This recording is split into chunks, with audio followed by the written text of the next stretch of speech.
이번 시간에는 둘째 짐승편 2부로 짐승의 표가 발행되다라는 제목으로 나누도록 하겠습니다.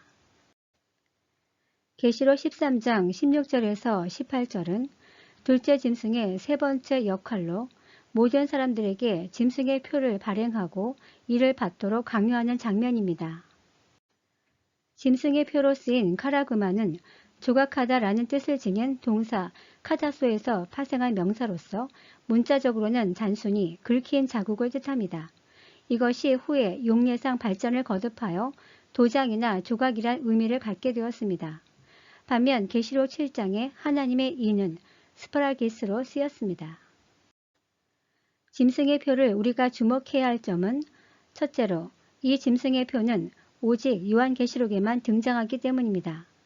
계시록 14장 9절에 만일 누구든지 짐승과 그의 우상에게 경배하고 이마에나 손에 표를 받으면, 또 15장 2절에 짐승과 그의 우상과 그의 이름의 수를 이기고 벗어난 자들이, 20장 4절에 짐승과 그의 우상에게 경배하지 아니하고 그들의 이마와 손에 그의 표를 받지 아니한 자들이 1000년 동안 왕노릇한다고 되어 있습니다. 다시 말해 짐승과 짐승의 표에 관한 개념은 오직 요한계시록에만 등장하기에 재림과 관련해서 유의해야 합니다. 두 번째로 요한계시록에 나타나고 있는 구원의 기준이 바로 짐승의 표입니다.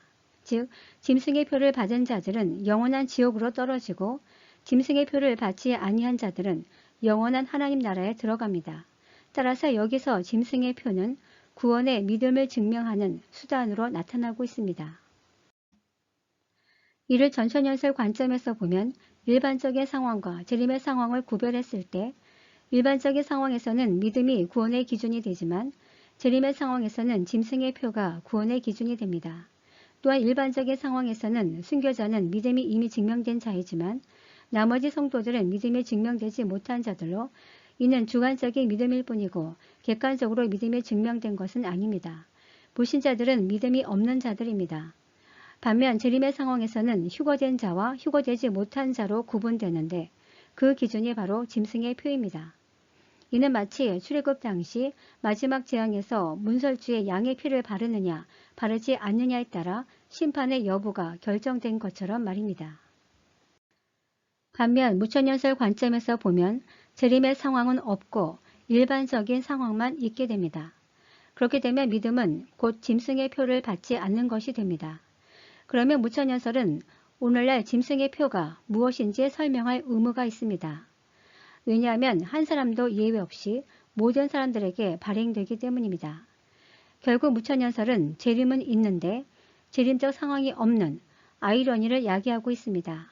즉 대학은 있는데 대학 입시시험은 없고 내신 성적으로만 대학 간다고 주장하는 것과 같습니다. 이러한 무천연설 주장에서 가장 궁금한 것은 만약 내일 재림이 임한다면 현재 살아있는 80억 인구는 어떻게 되는가입니다. 왜냐하면 무천연설은 집단적 휴거는 없고 그때그때마다 죽어서 하늘에 올라간다고 주장합니다. 따라서 재림 때 80억 인구가 성도와 불신자가 섞여 있는 상황에서 재림 때 80억 인구가 한 번에 죽은 후에 백보자 심판 앞에 선다는 의미인지 분명치 않습니다. 짐승의 표 발행 대상은 계시록 13장 16절을 보면 모든 자, 즉 성도를 포함한 모든 사람들이라고 말하고 있습니다. 여기서 모든 자로 쓰인 판타스는 단 한 사람도 예외가 없는 전부를 의미합니다. 왜냐하면 세상을 종결하기에 앞서 알곡과 가라지를 구별하려면 한 사람도 예외 없이 이 시험을 겪어야 하기 때문입니다. 그래야만 구원에 있어 형평성과 공정성, 균형성, 공정성 등 일관성이 존재하게 됩니다. 이는 하나님의 공의와 매우 밀접한 연관이 있습니다. 그렇다면 짐승의 표를 발행한 목적은 무엇일까요? 먼저 짐승의 목적은 적그리스도에게 경배하지 않는 자를 구별하여 그들을 핍박하기 위해서입니다. 표면상으로는 매매를 금지하므로 경제적 불이익과 공포를 통한 협박과 회유이지만 최종적으로는 믿는 자들을 분리시켜 죽이기 위해서입니다. 반면 하나님의 목적은 짐승의 표를 발행하도록 허용함으로써 알곡과 가라지를 구별하는 용도로 역이용하고 있습니다.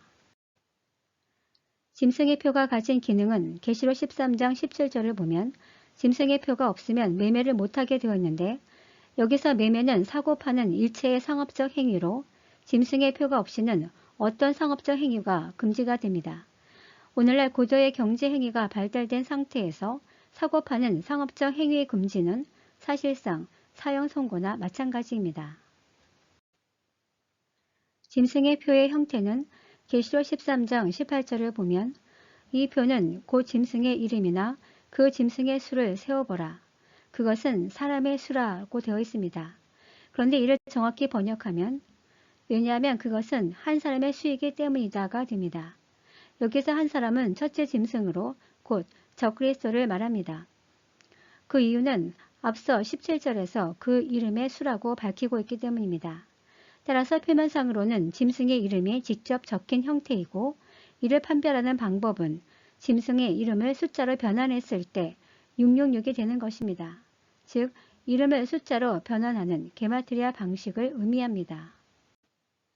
게마트리아 방식은 그림에서 보듯이 히브리어나 헬라어, 영어의 경우 알파벳마다 그에 상응하는 숫자가 표시되어 있습니다. 예를 들어 예수의 헬라어 표기를 숫자화하면 888이 됩니다. 다만 재림 때 짐승의 표의 이름이 히브리어 표기인지 헬라어 표기인지 오늘날 영어로 표기될지는 분명치 않습니다. 제 개인적인 견해로는 영어로도 표기될 가능성도 열어둘 필요가 있습니다. 왜냐하면 재림 때는 전 세계 공용어가 영어일 확률이 높기 때문입니다. 예를 들어 적그리스도가 히틀러라고 한다면 실제 짐승의 표에는 히틀러의 이름이 새겨지게 됩니다. 그런데 이것을 짐승의 표인지 판별하려면 히틀러의 이름의 수를 세워서 666이 나오면 이 표가 바로 짐승의 표라는 의미이며, 이렇게 분별하는 자를 향해 총명한 자라고 말하고 있습니다. 따라서 짐승의 표가 실제로 발행되면 누구나 다 알 수 있습니다. 첫 번째 힌트는 전 세계 모든 사람들이 적그리스도를 경배의 대상으로 삼는다는 점이며, 둘째로는 특정 국가에서만 발행하는 것이 아니라 전 세계 모든 국가에서 한 사람도 예외 없이 발행되며 누구라도 의무적으로 받아야 합니다. 세 번째로는 특정 시기에 한시적으로 발행되며, 네 번째로는 이 표는 상업적 매매 행위의 결정적 수단이 됩니다.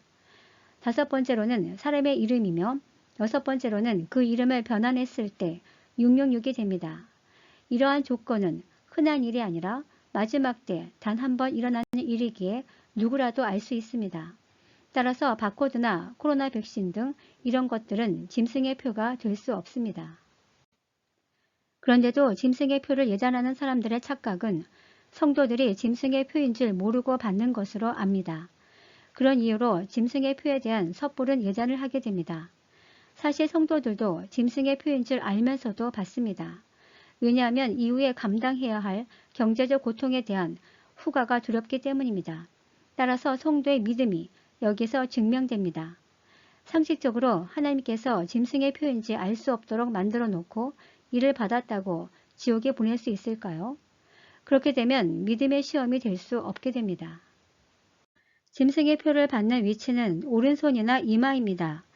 오른손은 힘과 능력을 상징하고 이마는 그 사람의 인격을 상징하여 짐승의 표를 받은 자는 짐승에게 종속됨을 나타냅니다. 그런데 하나님의 이는 영적인 표식인데 반해 짐승의 표는 실제적인 표식입니다.